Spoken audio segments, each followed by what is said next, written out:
बापू की कहानी, जिसमें हम बात करेंगे महात्मा गांधी के जीवन के बारे में। पिछली बार हमने यह जाना कि महात्मा गांधी कहाँ पैदा हुए, कहाँ पले बढ़े, कैसे श्रवण कुमार और हरिश्चंद्र के नाटकों का उन पर गहरा प्रभाव पड़ा और सत्य की तरफ उनका झुकाव शुरू हुआ। ऐसा भी नहीं है कि सब कुछ आदर्श था।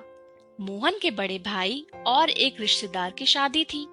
खर्चा बचाने के लिए मोहन का ब्याह भी कर दिया गया और उस समय वो 13 साल के थे। बाजा गाजा, नए कपड़े, बढ़िया खाना और उत्सव में तीनों बालक खोए हुए थे। शादी की जिम्मेदारियां क्या होती हैं, उन्हें खबर तक नहीं थी। बड़े होने के बाद मोहनदास बाल विवाह के घोर विरोधी हो गए थे। कस्तूरबाई, उनकी पत्नी, उम्र में मोहन से कुछ महीने बड़ी ही थी। शुरू में दोनों एक दूसरे से लजाते थे। फिर मोहन को लगा कि उन्हें खेलने के लिए एक नई दोस्त मिल गई। किसी किताब में मोहन ने एक पत्नी व्रत के बारे में पढ़ा।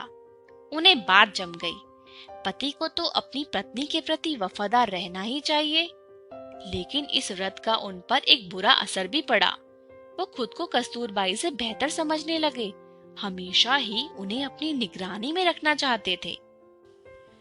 कस्तूरबाई कहीं भी जाए, मोहन चाहते थे कि वो उनसे अनुमति लेकर के ही जाए। कस्तूरबाई ऐसी कैद सहन करने वाली नहीं थी। उन्हें जहां भी जाना होता वो बिना पूछे निकल जाती, और इस वजह से दोनों के बीच कभी कभी झगड़े होते थे, बातचीत भी बंद हो जाती थी। नोक झोंक कितनी भी होती हो, पति पत्नी एक दूसरे को बहुत चाहते थे। कस्तूरबाई एकदम अनपढ़ थी।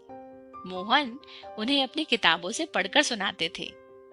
उन दिनों लड़कियों को स्कूल नहीं भेजा जाता था। मोहन की कुछ कोशिशों के बावजूद कस्तूरबाई जीवन भर ठीक से पढ़ना लिखना सीख नहीं सकी।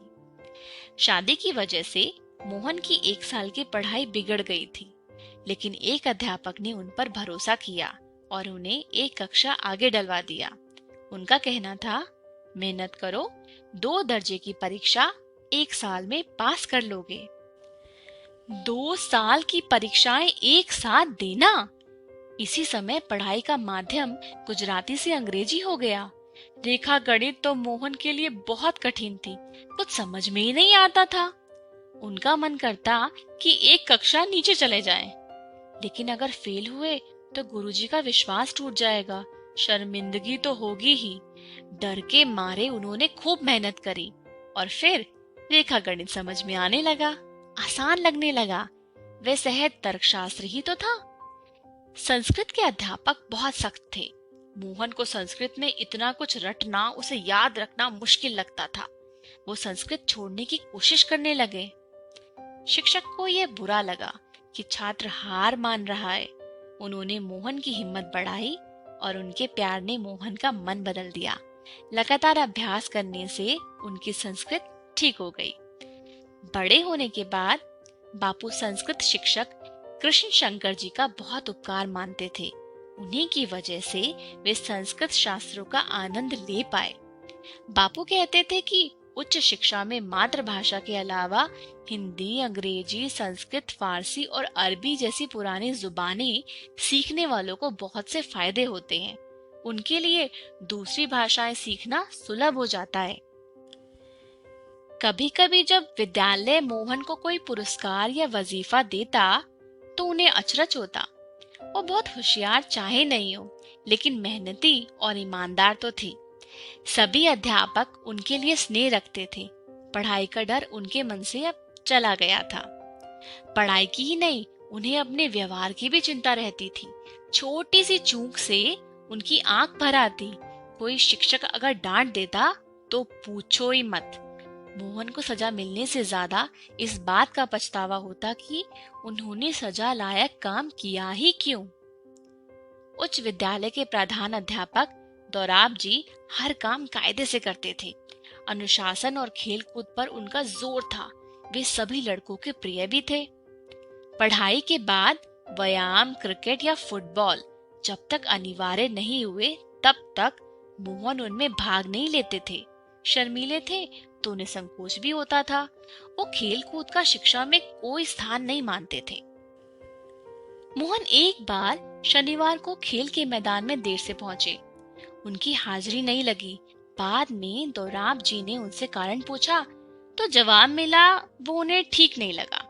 गुस्से में उन्होंने कहा कि तुम झूठ बोल रहे हो और गैर हाजिरी की वजह से उन्हें एक आने का जुर्माना भरना पड़ा। बाद में जुर्माना रद्द हो गया। उन दिनों मोहन के पिता की तबीयत बिगड़ने लगी। उन्हें सेवा की जरूरत थी। उन्होंने विद्यालय पत्र लिखकर मोहन को खेलकूद से छूट दिलवा दी। व्यायाम ना करने का उनकी सेहत पे कोई असर तो नहीं पड़ा। खुली हवा में दूर तक टहलने के बारे में मोहन ने कहीं पढ़ा था और ये आदत उनकी जीवन भर रही। लंबी दूरी तक पैदल सैर करने से उनका शरीर मजबूत बना रहा। लेकिन बाद में बापू ने लिखा कि व्यायाम के बारे में वे अपने लड़कपन में एकदम गलत थे।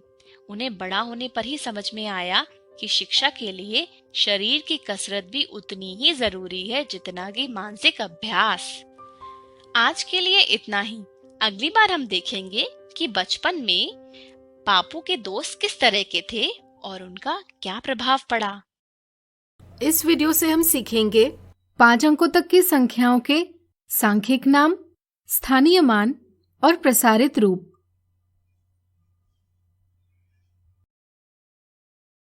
संख्याएं हमारे लिए बहुत महत्वपूर्ण हैं। हमारे जीवन में ऐसी कई स्थितियां आती हैं जहां हम संख्याओं का प्रयोग करते हैं, जैसे गिनती के लिए, मापने के लिए, लेबल लगाने के लिए, समय दर्शाने के लिए और कई सारे। हम अंकों का प्रयोग कर कोई भी संख्या बना सकते हैं, जैसे किसी कक्षा में विद्यार्थियों की संख्या, शर्ट की कीमत, कंप्यूटर का मूल्य आदि। किसी संख्या को अंकों के रूप में व्यक्त करना कहलाता है संख्यांक यानी न्यूमरल। छोटी संख्याओं को आसानी से पढ़ा जा सकता है, लेकिन बड़ी संख्या को पढ़ पाना मुश्किल होता है। संख्याओं को आसानी से पढ़ने के लिए हम सूचकों यानी इंडिकेटर्स का प्रयोग करते हैं। सूचक दाएं से बाएं लिखे जाते हैं। कुछ सूचक है इकाई यानी वंस, दहाई यानी टेंस, 100 यानी हंड्रेड्स, हजारों यानी थाउजेंड्स, 10,000 यानी 10,000s, जिन्हें व्यक्त किया जाता है बड़ी लिपि के अक्षर O, T, H, TH और TTH से। इस संख्या को शब्दों में व्यक्त किया जाता है 56,423। जब भी संख्यांकों को लिखा जाता है, साधारणतः इनको बिना सूचकों के लिखा जाता है। ऐसे में बड़ी संख्याओं को पढ़ने और लिखने में कठिनाई उत्पन्न होती है। इस कठिनाई को आसान बनाने के लिए अल्प विराम यानी कॉमा सहायता प्रदान करते हैं। अल्प विराम का प्रयोग हजारों को प्रदर्शित यानी मार्क करने के लिए किया जाता है। इसके लिए अल्प विराम दाएं से तीसरे अंक के बाद लगाया जाता है। अब इस संख्या को देखें। भले यह संख्या बनी हो 5, 6, 4, 2 और 3 इन अंकों के प्रयोग से, लेकिन हर एक अंक का मान अलग अलग है। इस तरह संख्या के स्थानों पर निर्भर किसी अंक के मान को स्थानीय मान यानी प्लेस वैल्यू कहा जाता है। संख्या को अंकों के स्थानीय मानों के योग में व्यक्त किया जा सकता है। इन संख्याओं को इस तरह प्रसारित यानी एक्सपांड भी किया जा सकता है। इसे संख्या का प्रसारित रूप यानी एक्सपांडेड फॉर्म कहा जाता है। इस तरह से हमने इसके प्रत्येक अंक का मूल्य दिखाने के लिए संख्या का प्रसारण किया है। इस रूप से यह पता किया जा सकता है कि इस संख्या में 5 10,000 के समूह हैं, 6 1000 के समूह है, 4 100 के समूह है और 2 10 के समूह है और 3 इकाइयां हैं। कई सारे चिन्हों और संख्याओं को देख यहाँ कौन सी संक्रिया पहले करें, यह उलझन जरूर उत्पन्न होती है। इसे दूर करने के लिए कोष्ठकों का प्रयोग एक महत्वपूर्ण साधन है। यहाँ गुणन की संक्रिया पहले की जानी चाहिए यह समझने के लिए हम गुणन की संक्रिया को कोष्ठकों में व्यक्त करेंगे। आज हमने सीखा 5 अंकों तक की संख्याओं के सांख्यिक नाम, स्थानीय मान और प्रसारित रूप। इस वीडियो से हम सीखेंगे 5 अंकों तक की संख्याओं की तुलना करने के, क्रम में व्यवस्थित करने के और संख्या बनाने के उदाहरण। अब तक हमने 5 अंकों तक की संख्याओं के बारे में जाना। अब आइए इनसे जुड़े कुछ उदाहरणों का हल ढूंढें।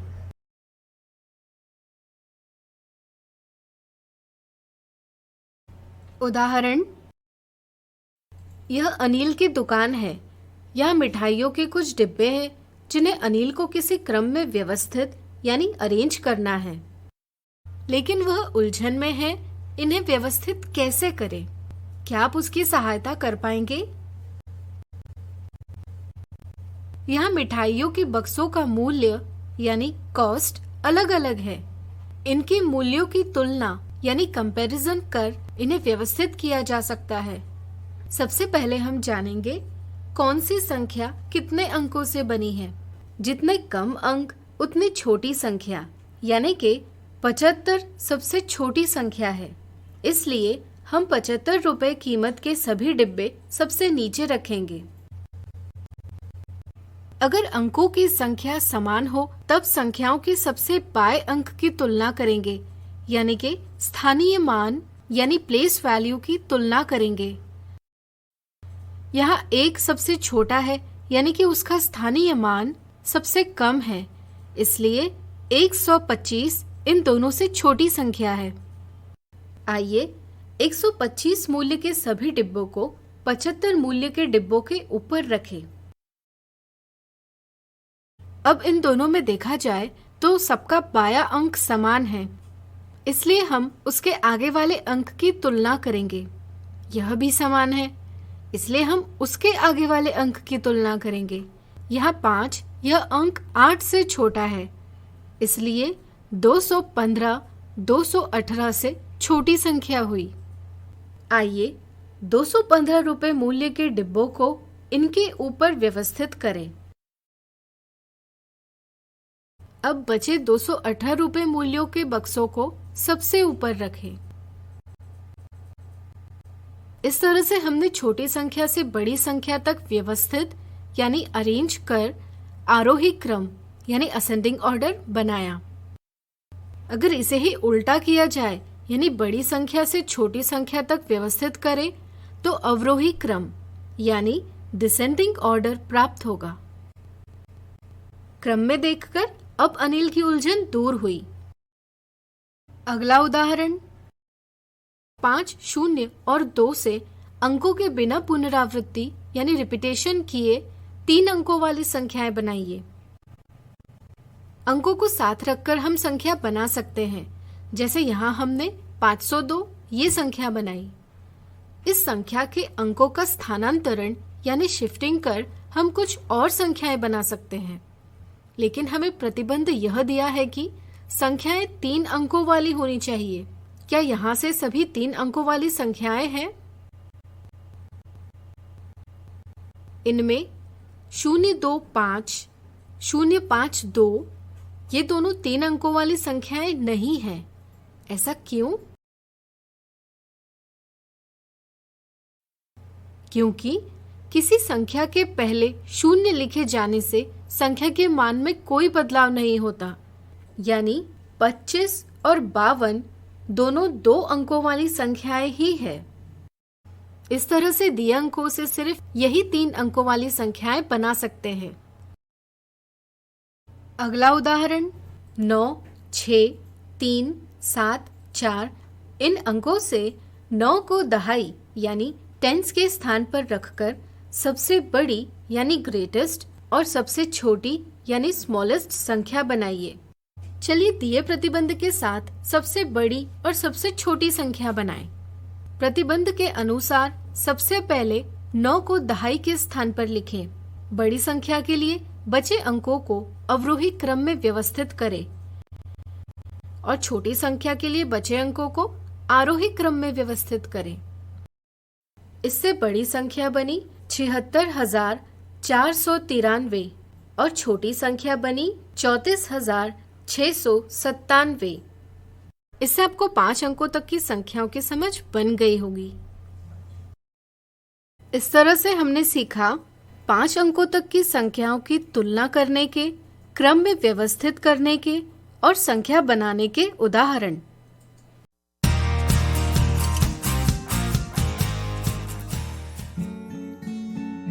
अब्बा, मुझे बहुत बुरा लग रहा है। क्यों तारा? आप मुझे कहीं बाहर नहीं जाने देते, मेरे दोस्त को भी नहीं आने देते। मैं कितने दिनों से नानू से भी नहीं मिली। मुझे नानू की बहुत याद आ रही है, मुझे उनसे मिलना है अब्बा। ओ तारा, तुम घर में बोर हो रही हो ना? हाँ, एक तरीका है जिससे तुम बिना घर से निकले दूसरे शहर में अपने नानू से मिल सकती हो। कैसे कैसे अब्बा? 1 मिनट। ऐसे। नानू!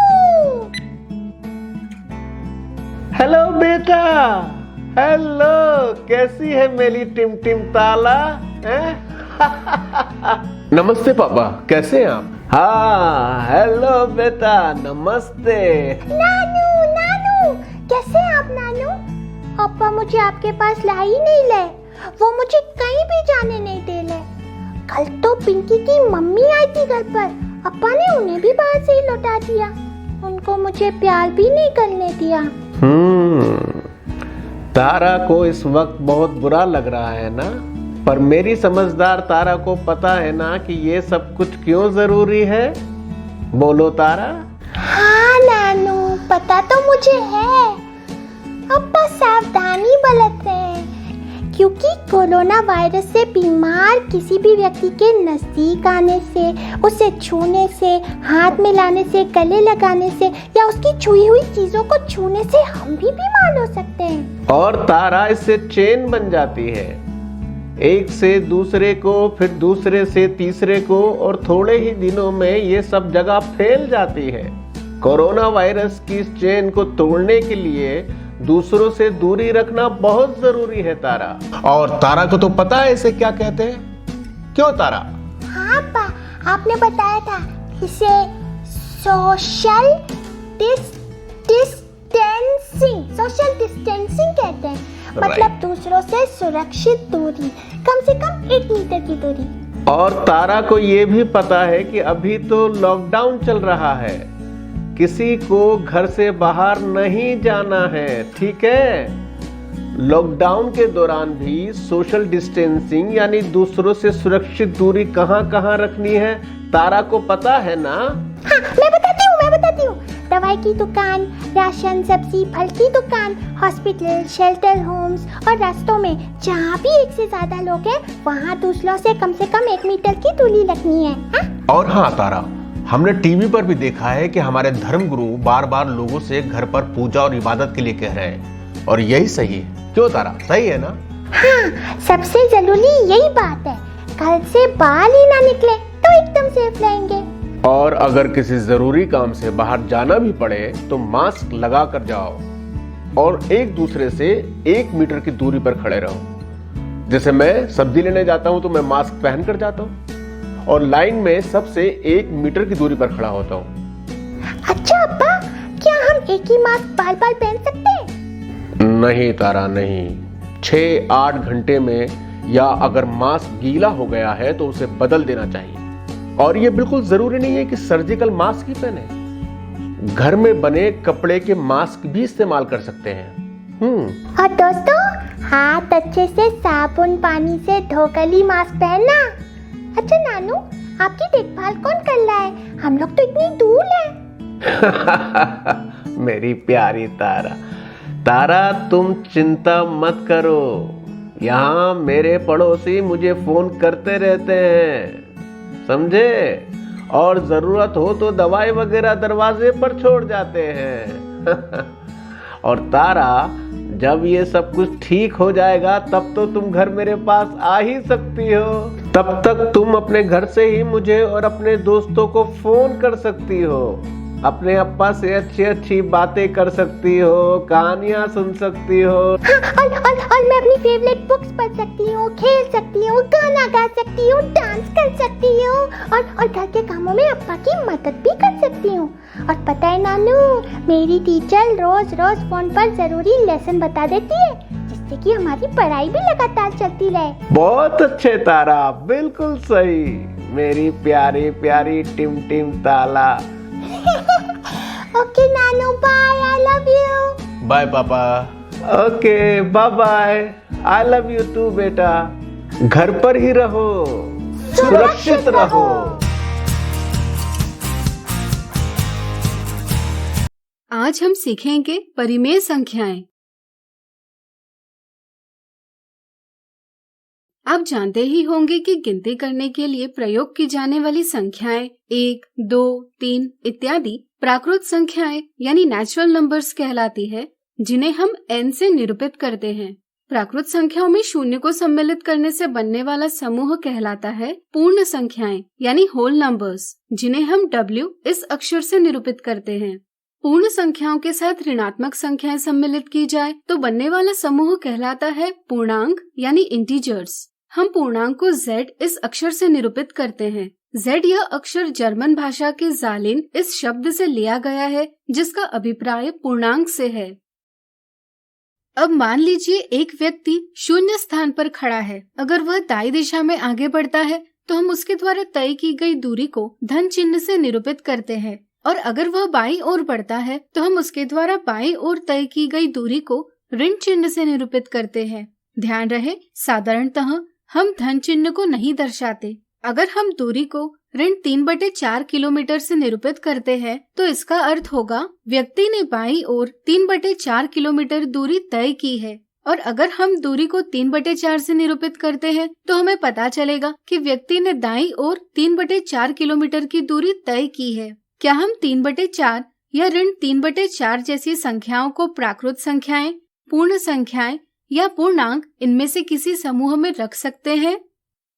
नहीं, हम नहीं रख सकते, क्योंकि इन समूहों में ऐसी संख्याओं के लिए कोई भी स्थान नहीं है। इसलिए हमें संख्याओं का और भी बड़ा समूह बनाना आवश्यक हो जाता है, जिसे हम परिमेय संख्याएं यानी रैशनल नंबर्स के नाम से जानते हैं। ऐसी संख्याएं जिन्हें हम p/q के रूप में व्यक्त करते हैं, जहां p और q पूर्णांक है और q शून्य नहीं है, कहलाती है परिमेय संख्याएं। 3/4 ऋण 3/4 के अलावा परिमेय संख्याओं के कुछ और उदाहरण है 5/6, ऋण 7/3, ऋण 13/6 इत्यादि। ध्यान रहे, एक पूर्णांक भी परिमेय संख्या ही होती है। क्या आप इसका कारण बता पाएंगे? सोचिए। बिल्कुल सही, क्योंकि हम किसी भी पूर्णांक का हर एक लिख सकते हैं, जिससे इसे p/q के रूप में निरूपित किया जा सकता है, जहां p और q दोनों पूर्णांक भी है और q शून्य नहीं है। अब चलिए परिमेय शब्द की उत्पत्ति की बात करें। परिमेय यानी रैशनल शब्द की उत्पत्ति रेशियो यानी अनुपात से होती है। जैसे 2:5 यह एक अनुपात है। इसी को हम भाग के रूप में 2/5 भी लिख सकते हैं, जिससे यह p/q के रूप में दर्शाया जा सकता है। इसी के साथ हम यह भी समझ सकते हैं कि परिमेय संख्याएं दो पूर्णांकों का भागफल यानी कोशेंट भी है। इसलिए हम परिमेय संख्याओं के समूह को q से व्यक्त करते हैं। क्या 1.3 एक परिमेय संख्या है? सोचिए। सही सोचा, चूंकि हम 1.3 को 13/10 इस प्रकार व्यक्त कर सकते हैं, इसलिए 1.3 भी एक परिमेय संख्या है। इसी तरह 0.33333 भी एक परिमेय संख्या है, क्योंकि इसे हम 1/3 के रूप में व्यक्त कर सकते हैं। क्या आप जानते हैं कि ऐसी भी कुछ संख्याएं होती है जिन्हें हम p/q के रूप में नहीं लिख पाते? जैसे अगर हम किसी भी वृत्त की परिधि यानी सर्कमफरेंस ऑफ सर्कल को उसके व्यास यानी डायमीटर से भाग देंगे तो हमें संख्या प्राप्त होती है 3.14159265359 इत्यादि। यह संख्या जानी जाती है प्रसिद्ध चिन्ह पाई से। इस संख्या को हम किसी भी प्रकार से p/q के रूप में नहीं लिख सकते, इसलिए यह एक परिमेय संख्या नहीं है। चलिए परिमेय संख्याओं के बारे में कुछ और महत्वपूर्ण बातों को जानें। किसी परिमेय संख्या p/q में p कहलाता है अंश और q कहलाता है हर। जब अंश p और हर q दोनों धनात्मक या दोनों ऋणात्मक हो तब परिमेय संख्या कहलाती है धनात्मक परिमेय संख्या। जैसे 2/5 एक धनात्मक परिमेय संख्या है। इसी तरह ऋण 2/5 भी एक धनात्मक परिमेय संख्या है, क्योंकि ऋण 2/5 को हम ऋण 2 विभाजित ऋण 5 लिख सकते हैं और किन्हीं दो ऋणात्मक संख्याओं का विभाजन धनात्मक होता है। इसलिए ऋण 2/5 बराबर 2/5। इसलिए हम कहते हैं कि ऋण 2/5 भी एक धनात्मक परिमेय संख्या है। अगर किसी परिमेय संख्या का अंश ऋणात्मक पूर्णांक हो और हर धनात्मक पूर्णांक हो, या अगर किसी परिमेय संख्या का अंश धनात्मक पूर्णांक हो और हर ऋणात्मक पूर्णांक हो, तो ऐसी संख्या एक ऋणात्मक परिमेय संख्या कहलाती है। संक्षेप में, किसी परिमेय संख्या के अंश और हर दोनों में से कोई एक ऋणात्मक पूर्णांक हो तो ऐसी संख्या एक ऋणात्मक परिमेय संख्या कहलाती है। क्या परिमेय संख्या p/q में q बराबर 0 हो सकता है? सोचिए। बिल्कुल सही। जब q बराबर 0 होगा तब संख्या का मान प्राप्त नहीं किया जा सकता, या हम कहेंगे कि संख्या परिभाषित नहीं की जा सकती। इसलिए किसी भी परिमेय संख्या का हर 0 नहीं हो सकता, यानी कि q का मान 0 नहीं हो सकता। किसी भी परिमेय संख्या को हम बराबर मान वाली दूसरी परिमेय संख्या में परिवर्तित कर सकते हैं। क्या आप बता सकते हैं यह हम कैसे करेंगे? विचार करें। यह तुल्य भिन्न प्राप्त करने जैसा ही है। अगर हम किसी परिमेय संख्या के अंश और हर दोनों को एक ही शून्यतर संख्या से गुणा या विभाजित करें तो हमें इसके बराबर मान वाली परिमेय संख्या प्राप्त होती है। ऐसी परिमेय संख्याएं जिनका मान बराबर हो एक दूसरे की समतुल्य यानी इक्विवेलेंट या तुल्य कही जाती है। इस तरह से अब आप परिमेय संख्याएं क्या होती है और इनकी तुल्य कैसे प्राप्त करते हैं यह जान गए होंगे। तो आज हमने सीखा परिमेय संख्याएं। अगले वीडियो में इनके उदाहरणों को हल करेंगे।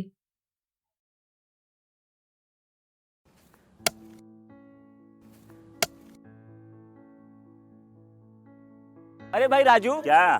अरे सुने कि कल चाचा कुछ बता रहे थे। क्या बोल रहे थे? हाँ, चाचा कल बहुत बढ़िया बात बता रहे थे। कह रहे थे कि हम लोगों को अपने बच्चा लोग के पढ़ाई लिखाई पे ध्यान देना चाहिए। सिर्फ स्कूल भेजने से कुछ नहीं होता। बात तो ठीक है, लेकिन हम लोग ये करेंगे कैसे? हम लोगों को तो पढ़ना लिखना भी नहीं आता है। हम भी यही सोच रहे थे। अरे वो देखो, मास्टर साहब भी सही टाइम पे आ गए। चलो उन्हीं से पूछ लेते हैं। मास्टर साहब प्रणाम। प्रणाम प्रणाम। मास्टर साहब, आपसे एक बात का जानकारी लेना था। हाँ, पूछिए। अब हम लोग तो ठहरे कम पढ़े लिखे आदमी, हाँ। लेकिन हम लोग का बच्चा लोग स्कूल में जाके क्या करता है, क्या सीखता है, क्या पढ़ता है, ये हम लोग कैसे जानेंगे? बहुत आसान है। अच्छा, कैसे? चलिए आप लोग स्कूल में, हम बताते हैं। जी जी चलिए। जी सर, चलिए। चलो चलो। हाँ हाँ चलिए। हाँ हाँ, हम उठा लेते हैं। चल।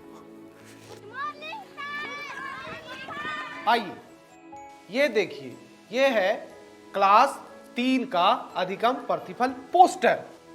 इसका मतलब है यदि आपका बच्चा वर्ग 3 में पढ़ता है तो उसे इस पोस्टर में जो लिखी गई सारी चीजें उसे जानकारी होनी चाहिए। यह क्या है? पक्षी। और ये क्या है? पेड़। यानी कि तीसरी कक्षा समाप्त होते होते आपका बच्चा पशु, पक्षी, फूल, पत्ती आदि के बारे में सीख जाएगा।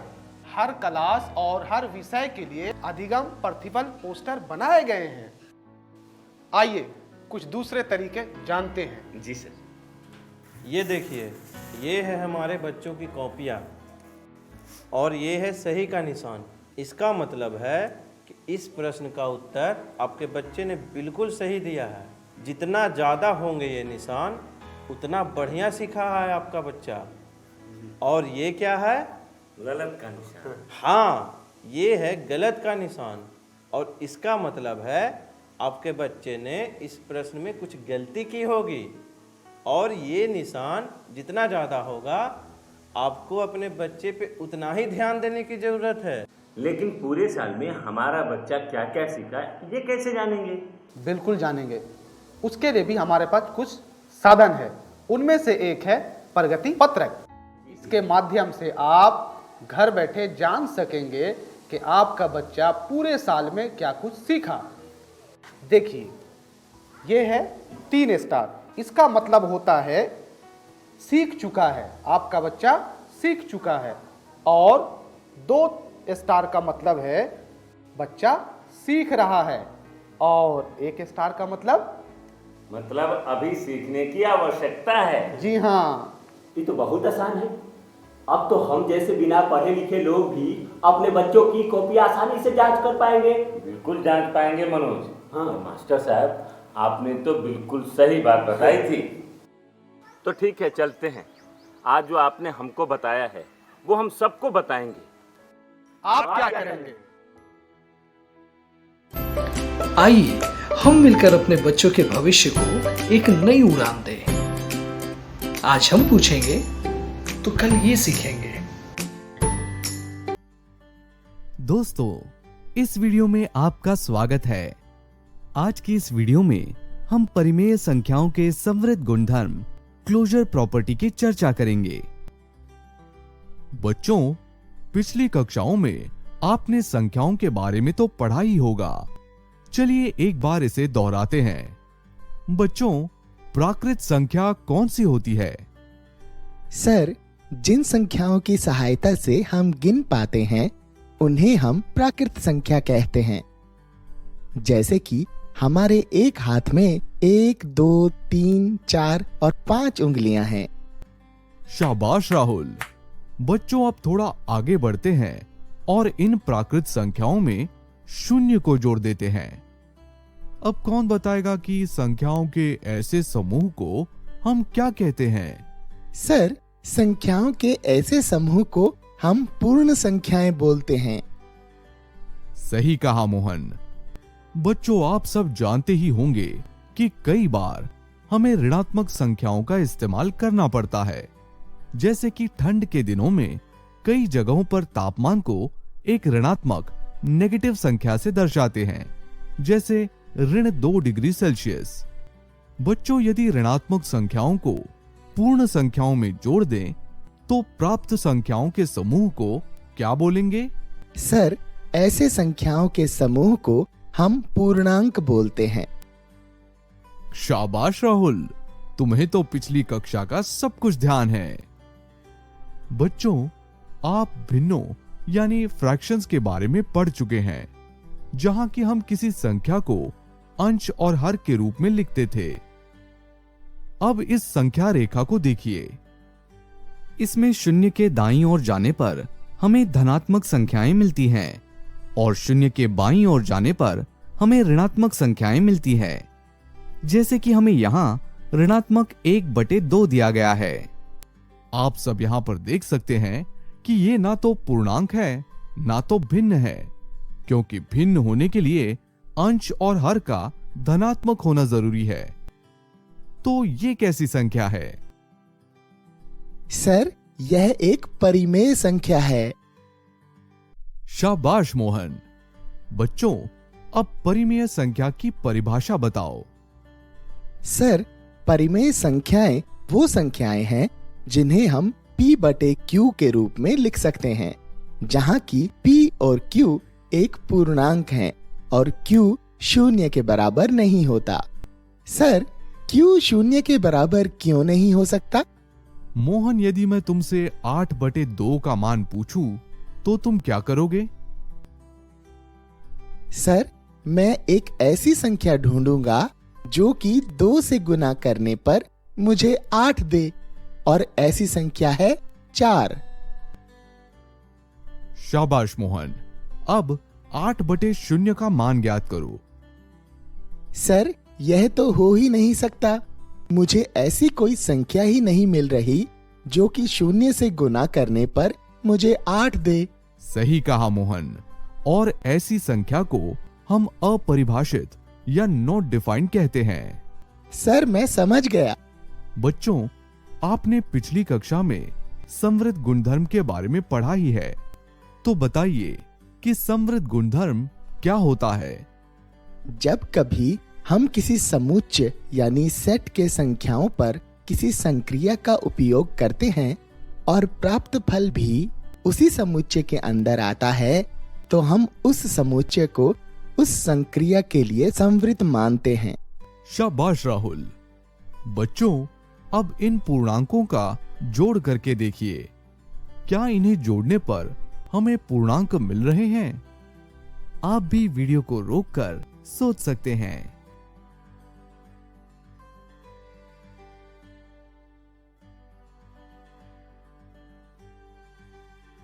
बच्चों, हम पूर्णांकों के समृद्ध गुणधर्म के बारे में क्या बोल सकते हैं? सर, पूर्णांक योग के अंतर्गत समृद्ध हैं, क्योंकि दो पूर्णांकों को जोड़ने पर हर बार हमें पूर्णांक ही मिलेगा। शाबाश मोहन। क्या इसी तरह परिमेय संख्याएं योग के अंतर्गत समृद्ध हैं? चलो इसकी जांच करते हैं। हम दो परिमेय संख्याएं लेते हैं।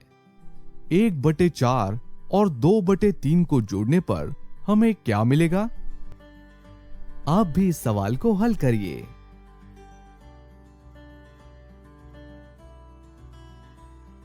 बच्चों, क्या ये भी एक परिमेय संख्या है? हाँ सर, ये तो एक परिमेय संख्या है।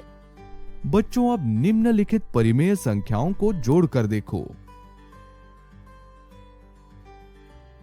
बच्चों, आप देखेंगे कि कोई भी परिमेय संख्या को जोड़ने पर एक परिमेय संख्या ही मिलती है, क्योंकि परिमेय संख्याएं योग के अंतर्गत समृद्ध यानी कि क्लोज्ड हैं। बच्चों, इस सत्र में हमने विभिन्न प्रकार की संख्याओं के बारे में जाना, जैसे कि प्राकृत संख्याएं, पूर्ण संख्याएं, पूर्णांक और परिमेय संख्याएं, और परिमेय संख्याओं के जोड़ के अंतर्गत समृद्ध गुणधर्म की जांच भी की। अगली वीडियो में हम व्यवकलन तथा गुणन पर समृद्ध गुणधर्म की चर्चा करेंगे। इस सत्र में इतना ही। मिलते हैं अगले सत्र में। धन्यवाद। तो बच्चों, जैसा कि मैंने पहले ही बताया था कि आज हम लोग शुरू करेंगे जू शो। तो चलिए शुरू करते हैं।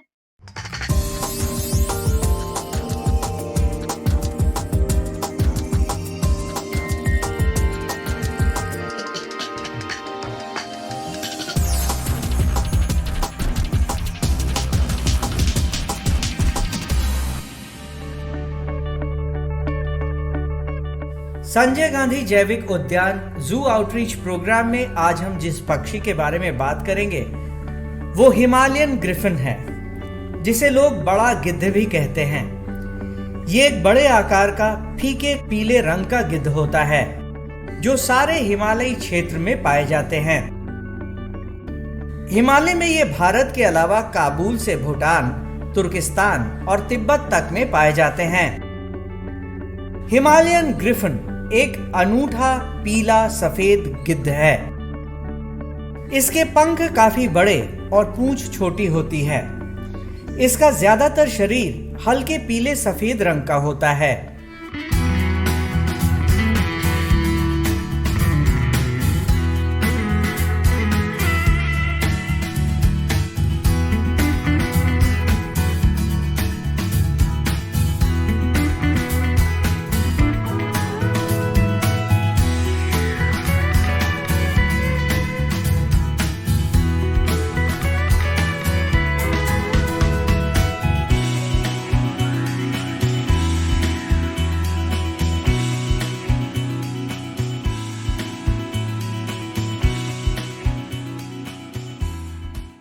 इन्हें हिमालय में 1200 से 5000 मीटर तक की ऊंचाई पर देखा जा सकता है।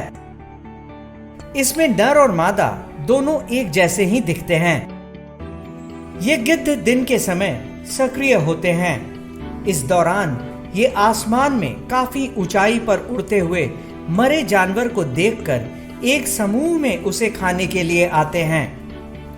इनकी दृष्टि काफी तेज होती है और आसमान में काफी ऊंचाई से मरे हुए जानवरों को देख लेते हैं। नर व मादा मिलकर चूजों को पालते हैं। मादा एक ही अंडा देती है। गिद्ध की ये प्रजाति भी धीरे धीरे कम हो रही है। इसकी औसत आयु 20 से 35 वर्षों तक होती है और इनका गर्भकाल 58 दिनों का होता है। ये इसलिए भी इम्पोर्टेंट है क्योंकि इनको नेचुरल स्कैवेंजर कहा जाता है। ये स्कैवेंजिंग का काम करते हैं, जो भी कार्कासेस हैं या वाइल्ड में हो या लाइव स्टॉक के होते हैं उसको ये स्कैवेंजिंग करके खाते हैं, जिसके कारण नेचर हमेशा क्लीन बना रहता है। काफ़ी बड़े होते हैं, लगभग इनका जो हाइट होता है वो 3.5 फीट तक पहुंच जाता है। ये लगातार नहीं उड़ सकते हैं, लेकिन ये काफ़ी ऊंचाई तक उड़ते हैं। जो इनका मैक्सिमम अल्टीट्यूड है जिस पे ये फ्लाई करते हैं, जो मिनिमम अल्टीट्यूड मतलब इससे ऊपर ही उड़ेंगे, ये लगभग 1200 मीटर है। इसके ऊपर ही ये ज़्यादा पाए जाते हैं। ये फरवरी मार्च में एग लेइंग प्रारंभ करते हैं और जो इनका क्लच साइज है ये 1 से 2 तक का ही होता है, काफ़ी छोटा होता है और उसे एक बच्चा निकलता है जो नेस्टिंग करते हैं। इनके पेरेंट्स काफ़ी अच्छे से नेस्टिंग करवाते हैं। उसके बाद ये लगभग 5 से 6 महीना रहने के बाद वो उनसे सेपरेट हो जाते हैं। पटना जू में इन्हें चिकन दिया जाता है खाने में और ये लगभग 1.5 kg चिकन एक वल्चर को दिया जाता है। और जो इनका मॉर्फोलॉजी है, जो इनका फिजिकल फीचर्स हैं, उसमें जो पिकुलरिटी है, उनके लेग के पास में हेयर का टफ्ट पाया जाता है और गर्दन के पास भी वाइट कलर का एक पैच होता है। हिमालयन ग्रिफन का जो IUCN स्टेटस है वो नियरली थ्रेटेंड है और इनके पॉपुलेशन में उतना ज़्यादा डिक्लाइन नहीं आया है जो और वल्चर्स में आया है। और जो स्टडीज़ है, साइंटिफिक स्टडीज़, उसके थ्रू ये पता चला है कि जो भी वल्चर में रिसेंट डिक्लाइन पॉपुलेशन में हुआ है उसका मेन रीज़न है जो एनिमल कार्कासेस हैं, जो लाइव स्टॉक के कार्कासेस हैं, उसमें पाया जाने वाला एक केमिकल डिक्लोफेनाक जो as a painkiller use किया जाता है और मरने के बाद भी उनके बॉडी में इसका रेसिड्यूज पाया जाता है और इसे कंजम्पशन के बाद वल्चर जो इसे खाते हैं तो उनके बॉडी में चला जाता है और धीरे धीरे एग ले करते हैं। उसका सेल काफ़ी कमज़ोर होता है, उससे प्री मैच्योर हैचिंग हो जाता है बर्ड्स का और उनका डेथ होने लगता है।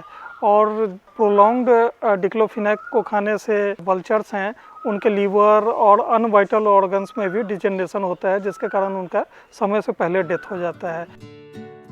गिद्ध के बाद हम जिस चिड़िया के बारे में बात करेंगे वो चील यानी काइट है।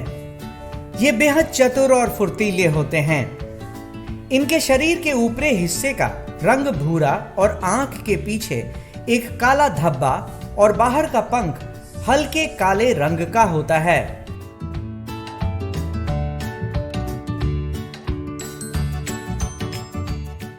इनकी चोंच आगे की ओर झुकी हुई होती है और ये यहाँ के स्थायी निवासी हैं जो सामान्यतः खुले मैदान और मानव बस्तियों के सामने उड़ते हैं।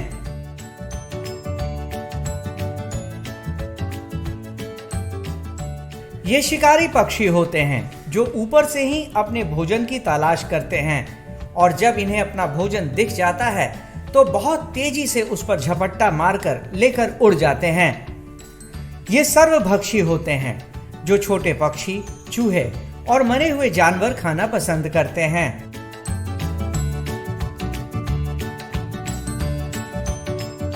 ये आसमान में काफी ऊंचाई पर उड़ते हैं। इनका वजन 700 से 900 ग्राम तक होता है। ये 2 साल के बाद प्रजनन योग्य हो जाते हैं और मादा चील 30 दिन के बाद एक बार में 1 से 30 अंडे देती है। संजय गांधी जैविक उद्यान में चील और ब्लैक काइट जो हैं ये काफ़ी अच्छे तरीके से रह रहे हैं। यहाँ पे इनके रख रखाव के लिए प्राकृतिक वास का आभास दिया गया है और उसी ये वातावरण में रहते हैं। चील जो हैं इनकी आवाज़ एक बहुत ही कॉमन आवाज़ है, ची ची करने की आवाज़ आती है। इसकी आवाज़ ही एक विशिष्टता है कि पहचान हो जाता है कि आसपास में चील है, जिसे हम लोग ब्लैक काइट भी कहते हैं। पूरे भारत में पाए जाते हैं, 2300 मीटर के नीचे पाए जाते हैं। ये हिमालयन रीजन में भी पाए जाते हैं। भारत के सभी वनों में ये पाए जाते हैं। ये मुख्य रूप से एक रैप्टर शिकारी पक्षी हैं जो मूलतः जो जंगलों में जो बड़े जानवरों के द्वारा शिकार किए जाते हैं उसका जो बचे हुए मांस होते हैं उसका भक्षण करते हैं। छोटे छोटे छिपकली, चूहे इत्यादि का, इंसेक्ट का भी ये खाना खाते हैं। संजय गांधी जैविक उद्यान में हम लोग इनके आहार के रूप में मांस देते हैं, चिकन देते हैं इनको। इनके जो चोंच होते हैं हल्के पीले होते हैं और पैर भी इनके हल्के पीले रंग के होते हैं। संजय गांधी जैविक उद्यान में जो चील के केज का रख रखाव किया जाता है, इनके बैठने के लिए जो एक व्यवस्था की जाती है, काफ़ी एक प्राकृतिक रूप से इनको बैठने की व्यवस्था की गई है। इनके केज में पौधे वगैरह लगे हुए हैं, छाया भी दिया गया है, पानी की व्यवस्था की जाती है, साफ सफाई रख रखाव बहुत अच्छे तरीके से किया जाता है। संजय गांधी जैविक उद्यान में हिमालयन ग्रिफिन और चील दोनों को बेहद पसंद किया जाता है और यहाँ आने वाले हर दर्शक इनके इंक्लोजर के पास इन्हें देखने आते हैं।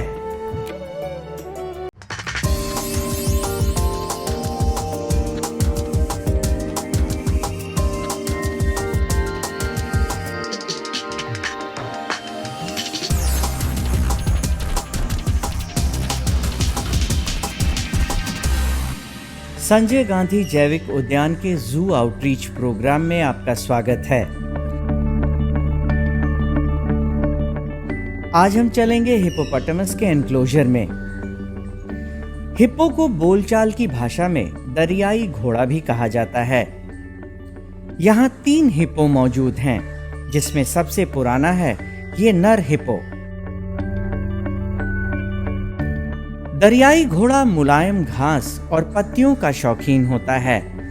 जंगलों में ये नदी और झीलों के पास रहते हैं, जहाँ ग्रासलैंड मौजूद हो। दरियाई घोड़ा सब सहारन अफ्रीका के मूल निवासी हैं।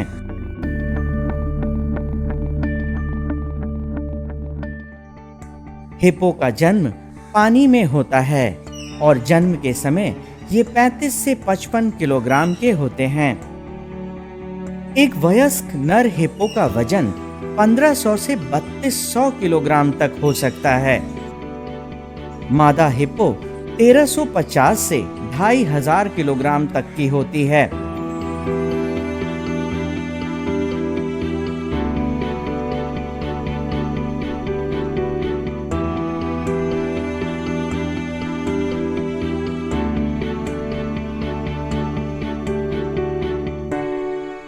दरियाई घोड़ों की औसत ऊंचाई 130 से 165 सेंटीमीटर तक होती है और दरियाई घोड़ा औसतन 40 सालों तक जीवित रहता है।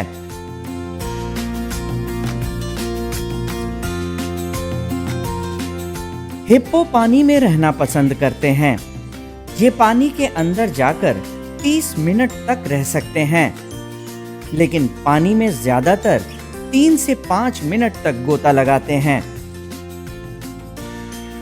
ये अपने विशाल जबड़े को 150 डिग्री तक खोल सकते हैं।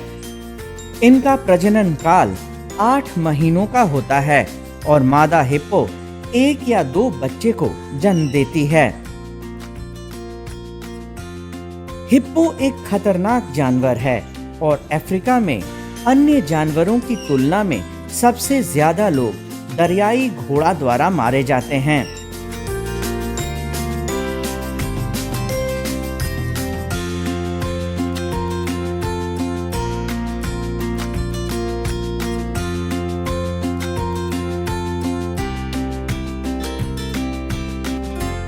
हिप्पो समूह में रहना पसंद करते हैं। एक नर के साथ 2-3 मादा भी चिड़ियाघरों में रखी जाती हैं। दुनिया भर में दरियाई घोड़ों की संख्या 1.5 लाख से अधिक है। हिप्पोपोटामस का साइंटिफिक नेम हिप्पोपोटामस एम्फिबियस है। पटना जू में दरियाई घोड़ा दर्शकों के लिए आकर्षण का केंद्र है।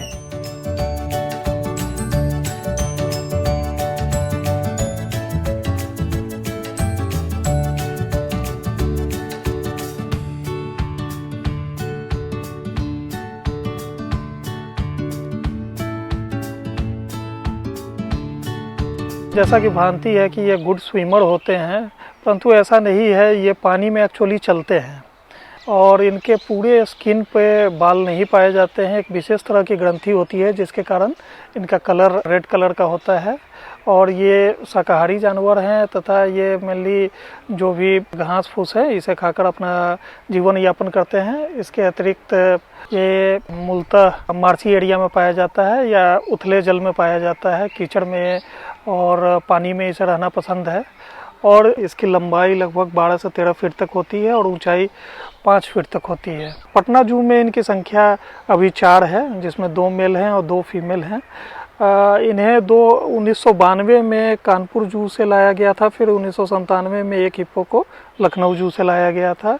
जो मेल है उसका नाम भोला है। इसके अलावा सुनीता और मौली 2 फीमेल हैं यहाँ पे, तथा इन्हें फ्लोइंग वाटर दिया जाता है क्योंकि इन्हें साफ़ सुथरे पानी में रहने की आदत है। अतः ऐसा ही व्यवस्था की गई है कि वो पानी हमेशा चलता रहे और ऊपर से वो गंदगी निकलती रहे, क्योंकि ये अपना यूरिनेशन डेफिकेशन सारा कुछ पानी के अंदर ही करते हैं मैक्सिमम टाइम में।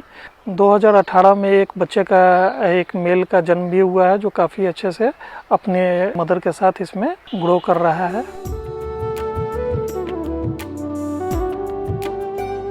दुनिया भर के चिड़ियाघरों में जहां ये मौजूद हैं, दर्शक इसे खूब पसंद करते हैं।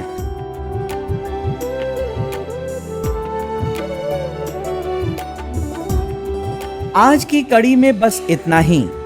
फिर मिलेंगे अगले एपिसोड में एक नए जानवर के एनक्लोजर के पास। तब तक के लिए नमस्कार।